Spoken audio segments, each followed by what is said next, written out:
Yang kedua, saudara-saudara sekalian, yang harus kita lakukan adalah membacanya, mempelajari bacaannya dan membacanya, belajar huruf hijaiyahnya. Ingat, salah baca, salah arti. Apalagi kalau anda yang jadi imam, tolong di Indonesia ini kadang-kadang tidak diperhatikan. Jadi imam tapi tidak tahu bacaannya benar atau salah gitu. Kita ambil contoh surah Al-Fatihah. Kalau anda baca, yang benar adalah alhamdu, haknya mengeluarkan angin dari sekitar mulut kita. Alhamdulillahi rabbil alamin, pakai ain. Oh, saya orang Indonesia Ustaz, tidak bisa fasih. Enggak, bedain aja antara hamzah dengan ain. Masa nggak bisa dibedain? Walaupun tidak bisa fasih benar, nggak apa-apa. Yang penting ada bedanya gitu kan. Masa nggak ada bedanya sama sekali? Kita coba lihat bahayanya kalau kita tidak membaca seperti yang diinginkan oleh Allah. Kalau kita baca alhamdu, artinya segala puji bagi Allah. Alhamdulillah rabbil alamin, segala puji bagi Allah, gitu kan? Banyak orang di Indonesia ini karena dia mau dianggap dirinya fasih atau dia tidak tahu huruf hijaiyah, maka dia mengatakan alhamdulillah. Pakai huruf apa itu? Ha. Dari dada, seperti ihdina. Beda. Kalau kita baca alhamdu pakai ha, artinya segala puji bagi Allah. Kalau kita bilang alhamdu, itu kematian bagi Allah. Hamada pakai ha, artinya segala puji. Hamada artinya kematian. Kalau kita baca alhamdulillahi, kematian bagi Allah. Rabbil alamin, Tuhan alam semesta. Di Indonesia kadang-kadang tidak mau capek-capek belajar ain, pakai hamzah. Rabbil alamin. Kalau alamin artinya alam semesta. Kalau alamin artinya sakit. Makanya Allah mengatakan tentang orang-orang yang disiksa di api neraka, Allah mengatakan Allah itu azabnya alim, sangat menyakitkan. Pakai hamzah. Berarti kalau kita ubah ain menjadi hamzah, artinya kematian bagi Allah, Tuhannya orang-orang sakit. Kan artinya lain. Di Indonesia contoh banyak yang sering ini juz 30 orang baca, idza zulzilatil ardu zilzalaha.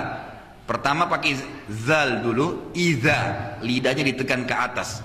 Yang kedua zai, bergetar lidahnya, zulzila. Artinya sewaktu bumi ini kami goncang dengan keras pada hari kiamat.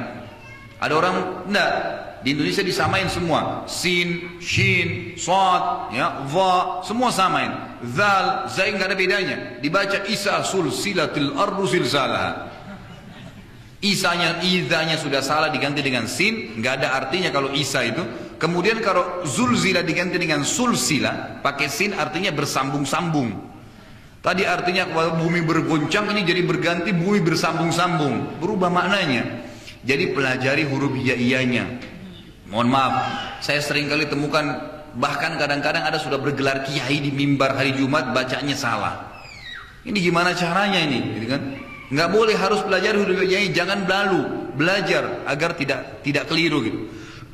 Beda saudara antara sin dengan shin, beda antara sad dengan dad, beda dengan dha, ya, itu dengan zai, dengan zal, beda semuanya, harus dibedakan. Dan beda juga dengan tha, ini yang paling sering salah.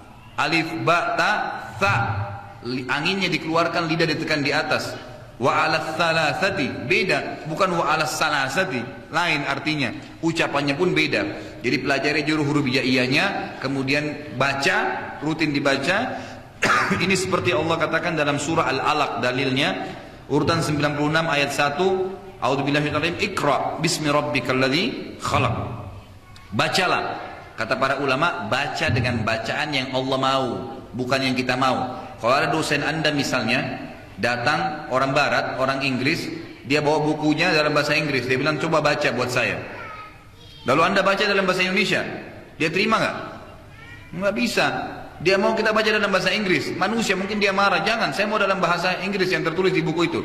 Nggak, kita tetap baca bahasa Indonesia. Nggak bisa. Al-Quran tidak kita samakan dengan Allah. Allah ingin kita pelajari dalam bahasa Arab, dia pelajari dengan bahasa Arab yang seperti yang Allah maukan.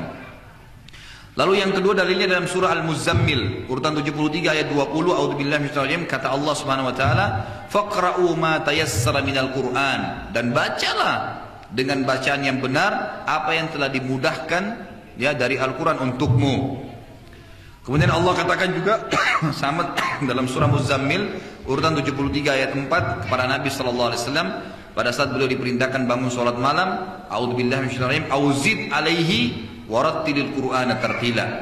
Dan tambahlah bacaan-bacaan Qur'anmu setiap hari hai Muhammad, serta tartilkanlah. Apa itu tartilkan? Baca dengan tenang, dengan benar, ya, tadabburi ayatnya gitu.